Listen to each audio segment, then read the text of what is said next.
Bienvenue à toutes et à tous sur Canal dans cette nouvelle vidéo. Veuillez cliquer sur s'abonner s'il vous plaît si vous n'êtes pas encore abonné pour nous encourager à publier plus de vidéos. Bonjour, dans cette nouvelle vidéo on va voir comment utiliser et personnaliser le centre de contrôle sur iOS. À partir de la version 11, vous pouvez personnaliser le centre de contrôle sur votre iPhone ou iPad. Ça veut dire vous pouvez ajouter des éléments, supprimer des éléments comme vous pouvez les réorganiser. Pour accéder au centre de contrôle sur iOS, il faut balayer l'écran des bas vers le haut. Alors, le centre de contrôle sert à accéder rapidement à des commandes. Alors maintenant, on va voir comment supprimer des éléments du centre de contrôle. Pour ce faire, vous allez sur Réglages. Dans Réglages, vous allez chercher Centre de contrôle et toucher pour y accéder. Puis toucher Personnaliser les commandes et voilà. Ici, inclure. Inclure contient les éléments qui existent, qui sont inclus dans le centre de contrôle. Pour ce cas, il y a 4 éléments. Lampe, torche, minuteur, calculette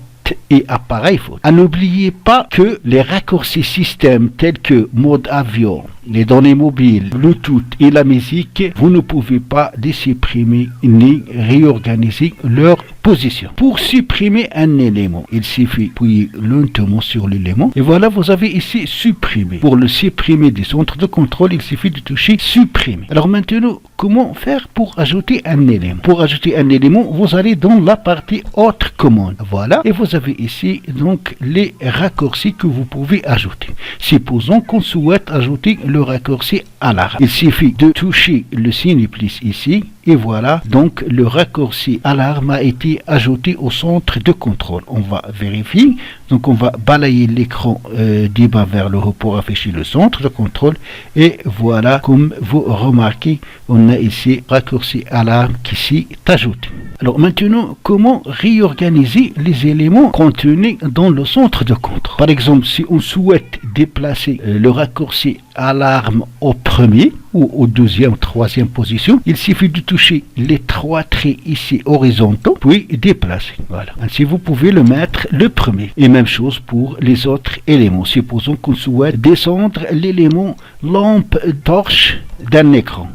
Donc, voilà. Alors pour accéder, on va accéder au centre de contrôle en balayant l'écran du bas vers le haut. Et voilà, on a l'alarme au premier rang. Donc par défaut, vous pouvez accéder au centre de contrôle soit à partir de l'écran d'accueil, en balayant l'écran vers le haut, et même quand vous êtes en train d'utiliser, supposons qu'on va utiliser l'application appareil, donc si je balaye l'écran du bas vers le haut, j'aurai ici donc le centre de contrôle. Alors si ça vous dérange, vous pouvez donc le désactiver. Vous allez sur Réglages et vous avez ici accès à partir des applications. Pour ne pas accéder au centre de contrôle lors de l'utilisation d'une application, vous devez désactiver. Alors maintenant, on va vérifier. Je vais utiliser l'application App Store. Même si je balaye l'écran des bas vers le haut, rien ne se passe. Par contre, si j'active ici, je vais ouvrir App Store et je vais balayer l'écran des bas vers le haut. Donc, je peux accéder au centre de contrôle afin d'accéder rapidement à des commandes. Pour avoir plus d'informations et de commandes sur l'un des raccourcis, il faut appuyer lentement sur le raccourci concerné. On va utiliser par exemple le raccourci donc appareil photo. Donc on va appuyer lentement sur le raccourci et on aura ici, donc on peut prendre un selfie, on peut enregistrer une vidéo, on peut scanner un code barre comme on peut prendre une photo. Même chose pour les autres raccourcis. Donc c'est tout pour la vidéo d'aujourd'hui. Merci de l'avoir suivi. N'oubliez pas de la partager avec vos amis sur les réseaux sociaux. À la prochaine vidéo.